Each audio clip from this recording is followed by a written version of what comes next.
Baby Sohail was separated from his family in the chaos of the Kabul evacuation. At last, he's been found and reunited with his grandfather. It's a historic day, says Mohammed Qasim Razawi. Sohail was just 2 months old when his parents handed him to a US soldier across an airport wall on August the 19th. They feared for his safety in the crush. He went missing as thousands rushed to leave an Afghanistan falling under Taliban rule.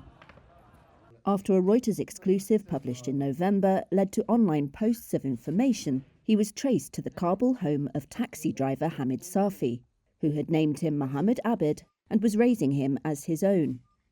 I entered the airport and saw a baby lying on the ground in a very bad state. I looked around and showed the child to many people, but I couldn't find anyone related to him. I called my wife at home, and I refused to go to America. I brought the child home. I brought him milk, and we have been taking care of the child since that time.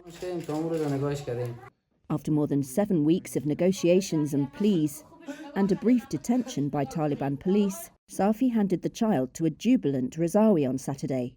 The boy's grandfather had travelled 2 days and 2 nights from the northeast to the capital, bearing gifts for Safi and his family, including a slaughtered sheep, pounds of walnuts and clothing. It'll be hard to let him go.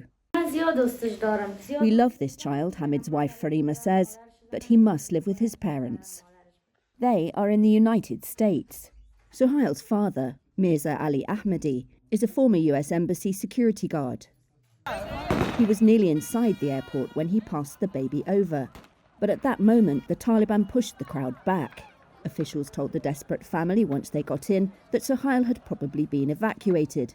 They could be reunited later. They ended up at a military base in Texas with, until the story went public, no idea where their baby was. The family hopes to be together again soon. Their story highlights the plight of other families who were separated in the chaos of the evacuation.